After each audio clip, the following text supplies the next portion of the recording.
Welcome to another Koala Wallet AMA. Today we're celebrating our integration with Stasis. Join us as we chat with their CMO Alex Kors.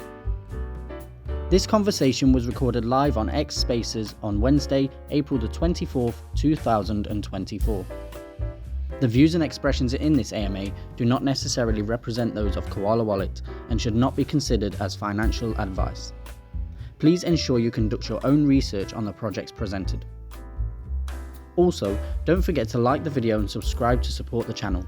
Now, let's get started. Strap in and enjoy. Stasis, happy that this is our first AMA for anyone tuning in now or in the future. We're excited to learn more about Stasis and their team, and also tell you how we're again going to accelerate the adoption of actually transparent and impactful stablecoins like the one we'll be talking to today. So first off, if you'd like to introduce yourself, we have a few other speakers here on this fine day of April 24th, 2024. And let's go ahead and get started. Maybe Michelle, would you like to introduce yourself? Hey everyone, Michelle here, CMO at Eucalyptus Labs and Koala Wallet. Happy to be here and happy to have Alex on from the Stasis team. And Barbara, will you be giving a shout out today? Hi guys, how are you? I'm Barbara Quiroz and I'm marketing manager at Koala Wallet. I'm very happy to be here. And finally, let's head over to Stasis. Alex, if you wouldn't mind reintroducing yourself. Right. My name is Alex. I'm the CMO at Stasis, but actually I'm the jack of all trades here. So nice to meet you, ladies, gentlemen. Happy to be here. Happy to tell you more about Stasis, Eurs, and our views on the stablecoin space and the actual crypto adoption in Europe and beyond. Fantastic. And my name is Kobe. I'm one of the founders and currently CEO at Koala Wallet. I've been in crypto since around 2013, playing with stablecoins since probably 2017. And of course, I've had the luxury of seeing the great giants of Tether rise and fall a bit, and some other infamous coins we won't mention, just to stave off association with such a great project like Stasis over the past few years. So I first want to give a quick update as to Koala Wallet for people tuning in. There are so many updates we're going to be passing along the way this month and next, just because of the team expansion we're undergoing, the additional hours that people have been putting in on the weekends to bring you Bitcoin with BRC and ordinals, to introduce the Cosmos system ecosystem into the app, and even new and innovative layer ones that are going to be joining the Koala family of these new exciting blockchains in 2024 emerging very soon. So stay tuned, stay active, follow our socials, because there will always be ways to engage and win cool prizes, or even just get advantages of hearing about these new coins first. I think let's take a turn to Stasis. We'll talk about Koala a little bit more in just a bit and what we're introducing to the app, but I think what would be helpful is a quick overview of Stasis and really why it was founded, the problem that it was set out to fix when there are a few other stables out there. So maybe a bit of the differentiation, but first and foremost, again, what is Stasis? That's awesome. I'll try to keep it brief as possible, and I'll take hours sometimes to do the spaces, but let's keep it short. So the origin of Stasis name. In physics, stasis refers to balancing of various forces, not to reach equilibrium or keep something in one place. So despite shifting regulatory or economic environments, the tokenized assets we do, the Eurs token, stays the same. They're in stasis. They're stable. Stasis and Eurs basically the same for our clients because we have the only product, the Euro stablecoin. Simply put, we put fiat Euro on chain, actually on 7 chains. It's started from Ethereum, and we expand other chains later on. We're a European Web3 fintech company, largely based in Malta. We're a decentralized team, and we started from tokenization business as late as 2017, and we launched Eurs in 2018 because there was an evident gap in the market. After the whole era of ICO and their downfall, there was a need for transparent non-USD asset, and we provide just that. So we manage Eurs. This is the largest, the most transparent and legal stablecoin with 4 streams of verification, legally accessible in 175 countries, audited by the BDO. All the assets we produce, they're backed on a one-to-one basis with liquid Euro balances, or simply put, cash. The reserves are held with the Lithuanian central bank. And over the years, we built to what we call the Euro or Stasis Euro network. It's an interconnected hub for the exchanges, wallets. Think of it as an alternative to Silvergate banking network. And over the years, we processed over 6 billion worth of value transactions with 0 block. So what was the backbone idea? It emerged from the recognition of the gap in the market. Unlike other stables that are often pegged to US dollar, it provides a Euro-centric alternative, offering benefits in terms of currency stability and relevance to European market. But still, we'd like to think about Eurs as a global non-USD asset. So that's very brief. Phenomenal. I think I'll ask you two quick follow-ups. First, is your background perhaps dabbling in physics or a related field that you had a textbook in front of you when you decided on the name? Since I have a little engineering and some thermodynamics that still comes up in traumatic nightmares yet. And then the second question, I guess that's most of it, I guess. Do you have some engineering in the background? Yeah, that's pretty funny. Actually, no, I'm not a physicist myself. I'm a marketing manager. So advertising was always my passion, but we're happy to have a strong TradFi expertise within the team.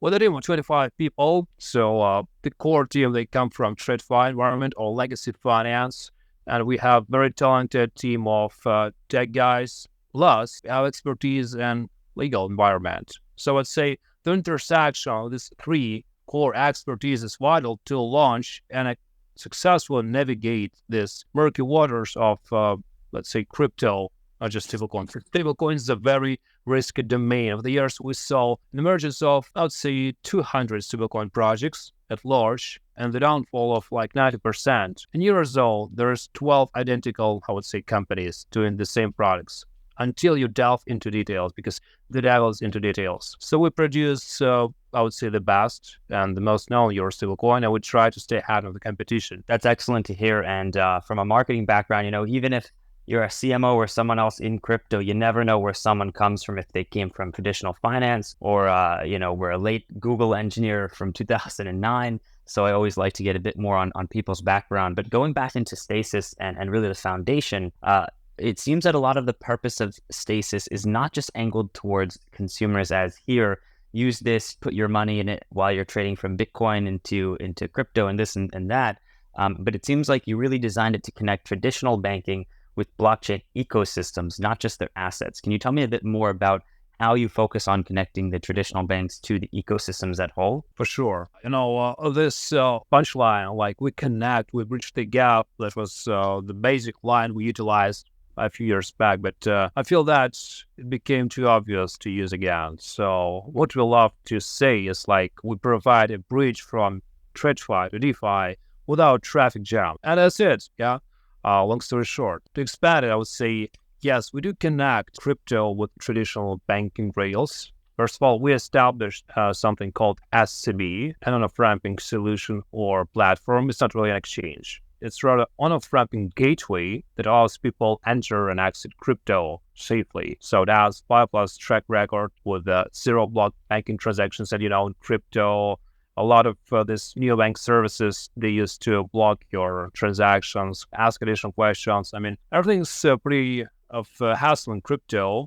It's challenging, and our goal is to provide less challenges for users, more benefits. So with this Swift crypto payment solution, people can buy, sell Eurs, but not just sell into euro, but sell into 30+ different fiat currencies. So this is the primary very source to get Eurs stablecoin. Not just that, we have secondary markets, we have a network of exchanges, centralized and decentralized. We have marketplaces, wallets we work with. Over the years, we gained more than 100 partners. Of course, it's crypto and you see downfall, eventually decline of your partners. So they close the shop and we work to gain more. Of course, we always work to expand our partnership roster because I believe adoption comes not just from marketing, but proper business development. And I combine this expertise. I also do some occasional business development. And we operate on 7 blockchains. So, with each blockchain ecosystem comes a new exciting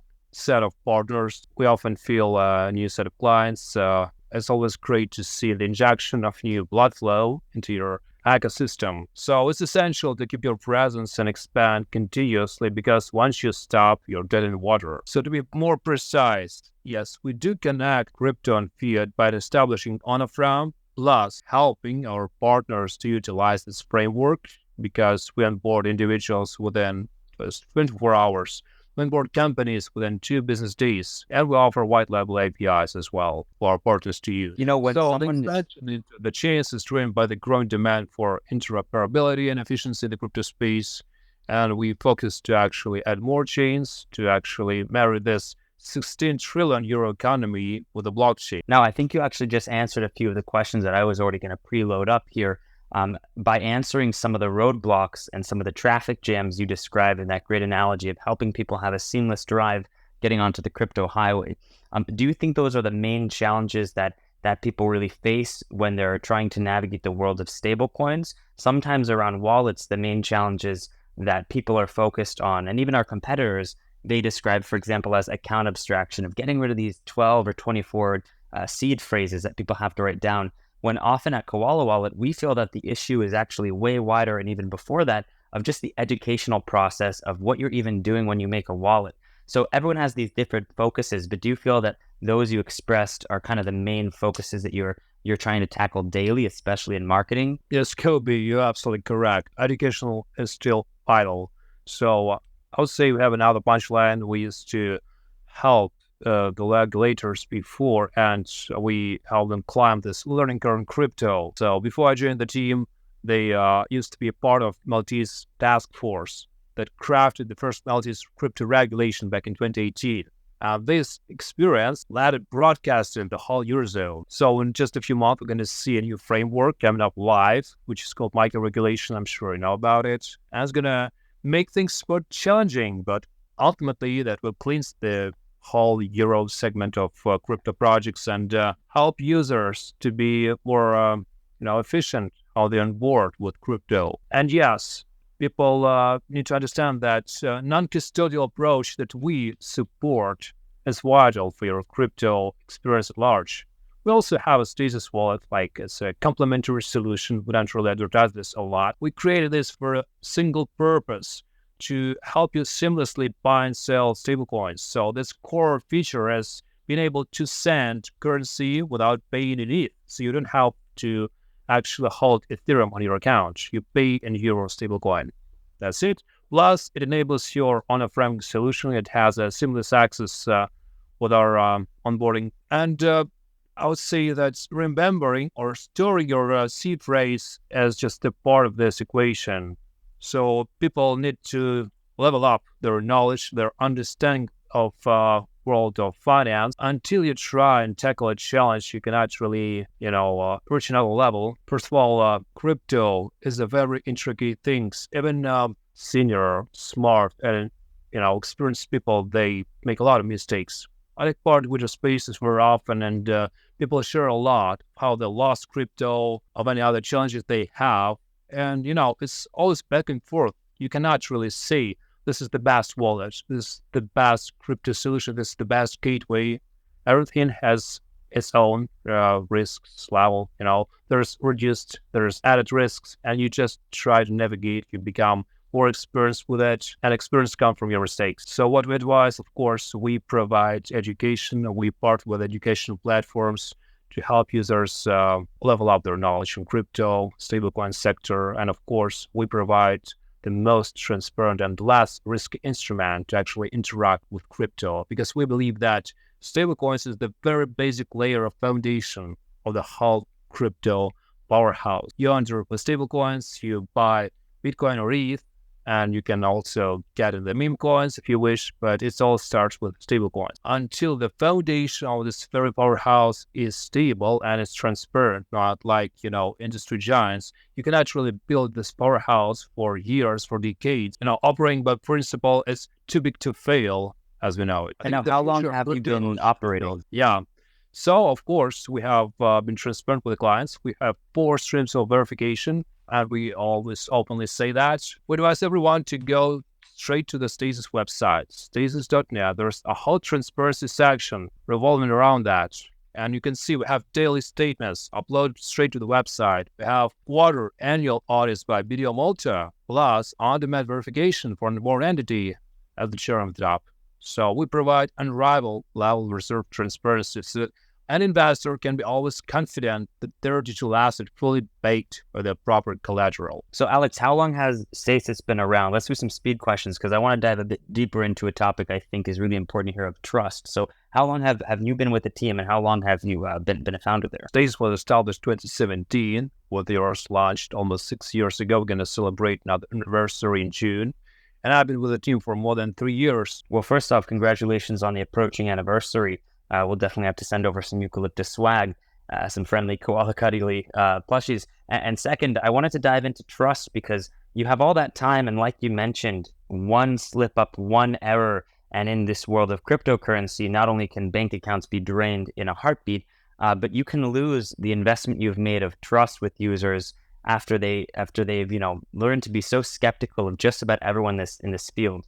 When a user goes onto an exchange and sees USDT as an option, and they click into that USDT, there's a really high likelihood that that's going to be their stable coin, or whichever one they pick first, that's going to be their chosen stable coin, instead of looking at the field, analyzing, really diving into the weeds, and figuring out which coin might be right for them or really has the advantages. So let's break this down and be a bit more clear with users and people listening in today. What sets Eurs apart as a viable Euro crypto, kind of alternate to these USD stablecoins that a lot of US folks might be used to? Right, so let's get down to detail. Like I mentioned, transparency is the very cornerstone of our business, has been since the inception. So for allows preserve transparency, plus we felt like why actually we went into the Euro soil. We just not provide to Euro clients. Like we have 80% of clientele coming from Eurozone, but plus we have additional 20% coming from Latin America, Africa, Asian countries, MENA regions. We even forged a few partnerships with the United States-based projects. So we do feel like diversification FX trading case is pretty high there. There is a growing de-dollarization trend going globally, and we think that there is a high chance that the next 5-10 years we'll see Euro being the second largest currency getting a bigger piece of the pie in crypto. So there's a lot of estimates, research in the space, and some banks estimate there's 20x opportunity for Euro to gain some establishment in crypto with the next decade. Saying that, I'm pretty sure that if not just Eurs, but other Euro coins, they might get at least 20% of this pie. So currently, 99% of trades in crypto, they go in dollar stables, and less than 1% go in non-USD, not just Euro, but I would say the whole non-USD world or realm, they're less than 1%. And we and other projects we work with, they have this very mission to change that. Next to that, I'll say there's a lot of use cases where you need to diversificate and store your value in long term. So if you don't like USD, if you're a Euro customer, if you feel that Euro is your balance sheet currency, you should switch to that, not just for transparency purposes. As your basic unit of account, you get used to Euro, and with us, you feel that Eurs is the very same Euro but on-chain, and like I mentioned, many blockchains. Absolutely. There's added value to that because, of course, we constantly open the stablecoin box of use cases. We experiment with different fields. We start with institutional demand. We also expand to retail demand, and we constantly tap into new sectors like NFTs, GameFi. Now, with the latest few partnership, we tend to actually enter this intricate learn to earn realm. Absolutely. And I think you just highlighted something really important of these shifting trends. It used to be not so important for you to need to buy an NFT using a US or EUR stablecoin until there were NFTs. So you must be always analyzing the trends in the field to really stay ahead of the competition, like you mentioned. And I think that's something important to highlight, that you also said that picking the name Stasis was a really early decision. Was that in 2017 where the name originated from? That's right. We never changed that. We picked from the start and we continued with that. I think that's something incredible to highlight, just to tell users how long ago that is in crypto. That's about 70 to 80 crypto years, as you might consider them. And for a brand to be around that long and to have kept their focus, not pivoting to this or that project, is really incredible. I mean, I will say I'm a little bit bothered your token price hasn't gone up, but I hope everyone knows I'm kidding, of course, because stable means stable and Stasis is stable. So are there any security measures that you guys take on your side to really lock down the network, or is this really so decentralized at this point that you're able to really take the hands off and focus on solving all these other business and user problems? Oh yeah, you're absolutely right. Because at certain point, I used to hear questions like, "What won, sir?" Yeah, like Right. traditional crypto. And there's of course a problem because for many users, they're very new to crypto. They used to get this either meme tokens or the tokens that promise some value at the end of the day. Not just storing your value, preserving your capital, but actual, getting rich, because that's what a lot of people want, to get rich very fast in crypto. That's another layer of problem. For us, security is very specific measure. Like I mentioned, we do have 7 blockchains, and for storing fiat or cash, we have very segregated institutions. They're also outlined on the website. So you go into the transparency section, you scroll down to see 2 specific tabs. So there's central bank and segregated accounts outlined up there. With the primary custodian, we have a specific amount of cash. There's a central bank we held cash with as well. And these institutions have been wanted for by the Stasis Foundation. And we're very transparent with the clients. You can always redeem 1 Eurs for €1 any time of the day or week. Because yes, it is a centralized system, and we don't actually adore the idea of decentralized stablecoins. Even though there are a few other models we see on the market, there's also a yield-bearing stablecoin, and we do not really support that. We'll continue to enhance the product feature, the technology, the client server, but we don't need to change the model drastically to make it decentralized. Even though we have received numbers of inquiries, say like, should we actually pivot or rethink our model? We're happy with that because we do support the idea of decentralization as a broader general crypto, futuristic model. In terms of stablecoin field, we're still pretty sure that centralized model is the best you can do right now. The credit risk and transparency have to be tackled separately, very strictly, but we will support the idea of centralization, but we will additionally support the idea of safe yields, because you can earn some yield on top of Eurs, interact with the numerous DeFi platforms, so we constantly grow this list. So the idea of getting yield safely is very important to us, and we carefully select the partners for it. We have the largest euro-denominated pool on Curve, and we established that like 4 years ago. So we love this kind of experiments. And we, of course, advise everyone to go non-custodial, since we also have a non-custodial wallet. We love to partner with this kind of applications. That's fantastic. And can I keep you another few minutes? Because usually we'll wrap these in 30 minutes, but I have a few more questions to put you on the hot seat here. Absolutely.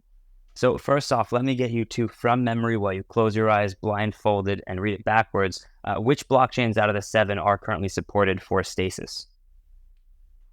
Sure. It's Ethereum, Polygon, Stellar, Ecstasy, XRPL, Algorand, and Arbitrum. And now I'll ask another speed round question. Which 2 were the most recent, and when were those integrations?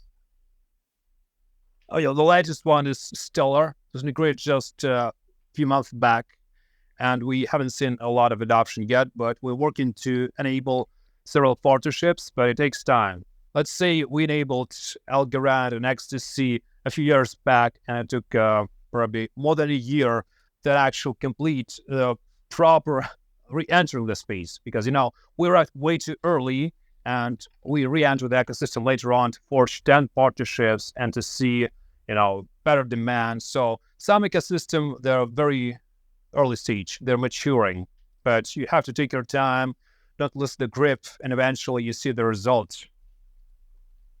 Absolutely. And does this mean that we should expect a few more partnerships, or at least another chain maybe for 2024, or can you not give away too much alpha just yet?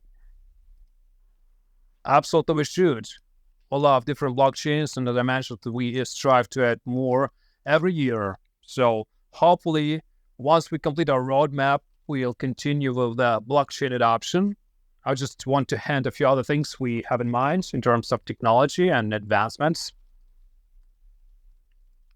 For sure, for sure. Now tell me, I just had my question loaded up here, but I think we're going to go back to talking about the roadmap and say what else might be on the horizon for 2024 and what trends are you really looking out for, both to take advantage on the marketing front and then maybe on the tech side too. Yeah, so first thing is not just add more blockchains, but enable their interoperability, right? So we've been receiving a lot of requests.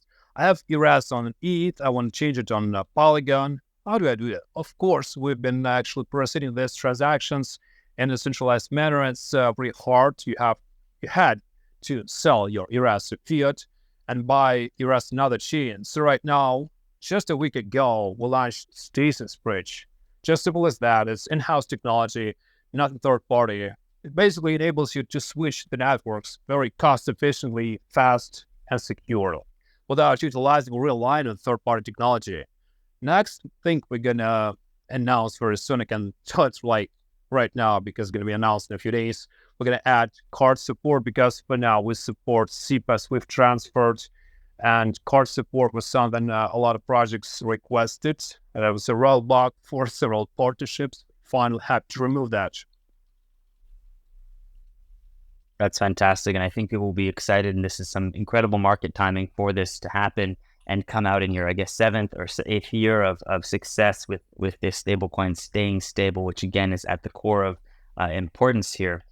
You mentioned a team of 25. Are you guys growing yet? Do you think this is going to increase in the next year or two? Or do you have such a core team now that it's been keeping you solid for the past while? Well, we used to be just 10 people in, certain turbulent conditions of the market because we saw a lot of different things in crypto. We navigated TradFi environment because in Europe, there's a period of negative interest rates on euro, a positive interest rate period. And, there's a lot of challenges in TradFi, plus additional layer of challenges in crypto with this bull and bear markets. We survived. We used to have smaller team of just, like I mentioned, a dozen people. We expanded to 25 full-time, most of them tech guys to support the infrastructure, all these things. And I hope to see it growing, of course. Still not a corporation size of a Circle or Tether. We're still a startup after all these years. But of course, we aim to grow. We hope to achieve billions in circulation one of those days. Well, it's incredible you're setting those goals now and can back it up with an experience and track record that really speaks volume in this type of industry. Even people entering 2 or 3 years ago, let alone 7, 8, 9, are already industry pros and watching the markets go up, go down, tumble, and be volatile all around. So for people to stay in touch and follow you for these upcoming developments and news so that they're not stuck with an old stablecoin that people are not exactly too careful about updating and working on, where can people find you and follow you? Give me, first off, the best place you'd recommend, number one, and then spam me with your socials. That's awesome. So Twitter is the most active channel to follow our latest updates, things like that. We also have a Telegram channel, the community hub there, and a Discord channel. We also publish some articles on Medium channel, but we used to shift the blog to the website in the blog section. We have a YouTube channel, and we do have a newsletter. So once you subscribe, you become a part of 15K strong community, and you can get all the inbox letters. We have specific product updates. We have a monthly newsletter. We also publish this monthly newsletter on the website as a feature article. As simple as that. Amazing. Fantastic. Well, everyone knows you can stay in touch with Koala right here on @Koala Wallet, or join our socials like our Telegram channel, our Discord community, or even the Reddit that we're starting to post more on. Stay in tune for more of these AMAs where we're going to be talking to a lot of interesting projects, hopefully those with as strong as a track record and background as Stasis joining us today here. And I'm sure that a lot of people are going to be listening in the future through our new platform, WalletConnect, which we're going to be dropping a lot of alpha about in the month of May. So anything else that you wanted to mention, Alex from Stasis, or I think we're going to wrap it up and let people listen in as soon as they can. Yeah, I want to say thank you, Kobe. You're a great host. It was very efficient, short, very to the point place, because we used to take part with the spaces very often. Once I had a 2-hour session, it was quite exhausting. So it's better to keep it short and to repeat it once in a while to attract more community. It was great to discuss different topics because there's a very specific topic of CBDCs, for example. been asked around about this like many times. Happy to delve in details next time. Also open with the community, with partners. Always happy to help another space and help, as we say, to climb the learning curve in crypto. So stay safe and try to do your due diligence in the crypto, and to remind yourself that you are your own bank. If you want to enter crypto and you want to be efficient at it, just think about it. You become your own bank. So climb the learning curve with us, with Koala Wallet and their great team. Thank you for tuning in. I love it. What a strong ending. We'll finish it right there. Thank you again, Alex. Thanks, Michelle and Barbara, for helping me co-host. And I'm excited for people to learn more about Stasis so they can say, I got in early, when after 7 years, they were only still just growing and building such an amazing community around really impactful and really modular technology to keep up with regulations, which I think they're not afraid of. They're excited for, since they'll be best fit to serve and work on and around and through any that come down from the crazy, scary agencies with the 3-letter names. Thank you again, everyone, for joining, and have a lovely Wednesday, April 24th, 2024. I'm Kobe, your host, and have a nice Koala day. Thank you, guys. Bye-bye. That wraps up another amazing AMA. Thank you for watching. We hope you found the information helpful and informative. Don't forget to follow us on our social media for the latest updates, news, and all things related to Koala Wallet. Until next time, have a great day and take care. Stay cuddly.